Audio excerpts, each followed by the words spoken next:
So we just placed a cookie of glass down on the table, and we picked it up on the end of our little cylinder.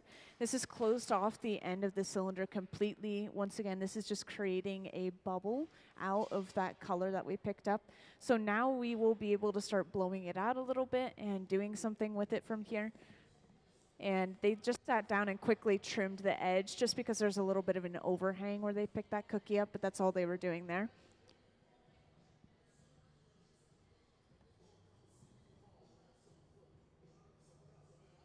So yeah, from here, we're going to see them start to smooth and round this shape out even more, and they'll be able to do so much better now that they have an enclosed bubble versus that cylinder they had previously. And eventually, we're going to completely cut that clear off of the end again, and this is going to close off the end of the bubble in a different way, just leaving us with the white on the end and no clear remaining. Yeah, this is just going to make sure that the entire piece is covered in that really nice white cane design.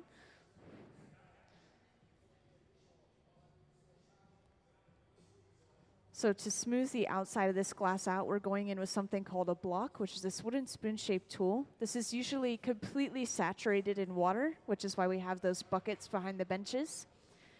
And you can already see how much this has changed the shape of our piece at the center bench. This is smoothed and rounded out the outside of our glass, and it's usually just to make sure the bubble blows out evenly from inside. And next we're going in with the newspapers. So this is literally just folded up newspaper that will soak in water as well. And that is all that pad was in Ben's hand just a moment ago.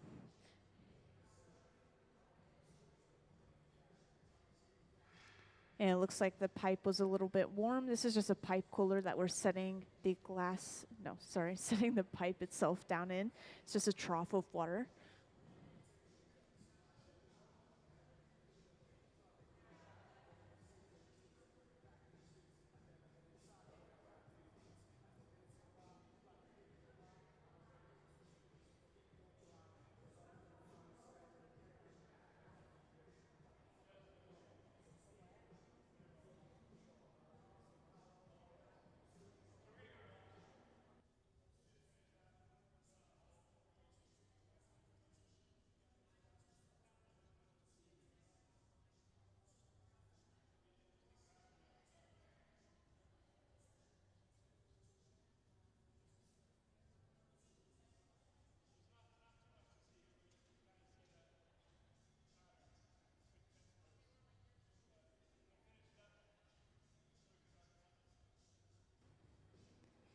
Yeah, so it's kind of hard to tell, but if you were to see the bubble up close, you would see those individual lines from where the white cane are, and then they're also surrounded by just a little bit of clear. So we have these super tiny gaps in between the cane, once again, those white sticks of colored glass, and it's looking like we're going to set it aside in the garage. This is just going to keep it warm at around 1,000 degrees Fahrenheit.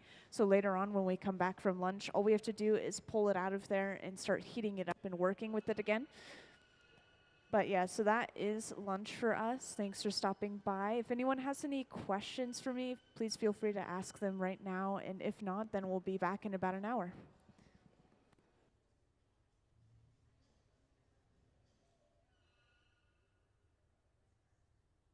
And just to point out, eventually we'll have the official time posted on the screen, so you can always check in and double check what time we're coming back. I believe that it'll also be shown off on the TV screens in the Grand Hall, so you don't even have to come into the hot shop physically to check on it.